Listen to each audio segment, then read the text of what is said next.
In this video, I'm going to use base a, which means any base that is greater than 0 and not equal to 1.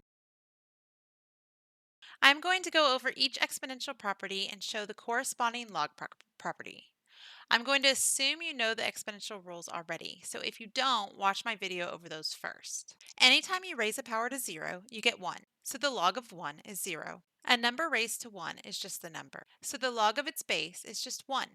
In other words, the number of times you multiply a number with itself to get itself is just once. We have the rule that allows us to add the exponents. Let's figure out the log rule. Remember, because the exponential function and log are inverses, we can write a to the log of an argument is equal to the argument. And then for the same reason, we can write m and n both as a to the log of m and a to the log of n. So we have that these two are equal. Now using the exponential rule, we can add these exponents. So now we have these two are equal, which means these two are equal.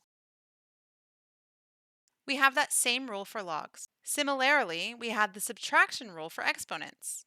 We can write m over n as a to the log of m over n, and we can write m as a to the log of m, and the same with n. And according to the exponential rule, we can subtract the exponents. So these are equal. And we get this rule. The last rule uses this exponential one. We are going to use the same procedure we did on the last two to figure out the log rule.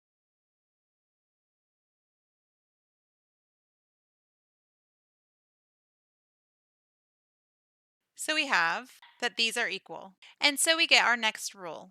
So here are the properties. Let's see this used. Okay, so let's solve this without a calculator. We have this base here, and so we can try to write this argument in terms of our base. So let's keep dividing 2 out of 32 to find out how many 2's it has.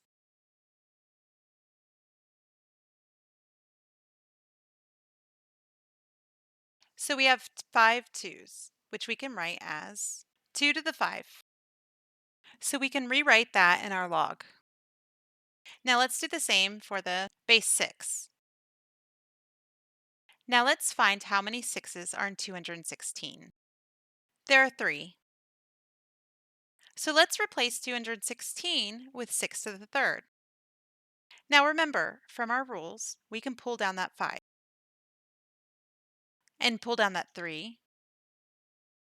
And log base 2 of 2 is 1. Again, log base 6 of 6 is 1. So we get that the log equation is equal to 8. So let's do one more. We may be able to see that we can find 162 as factors of 3, but we wouldn't be able to write 2 as a factor of 3.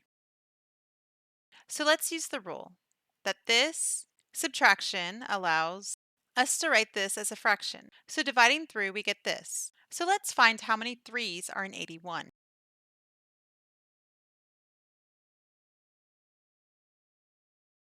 There are 4. So let's rewrite 81 as 3 to the 4th. So again, we pull this 4 down, and like before, log base 3 of 3 is 1. So the answer is 4.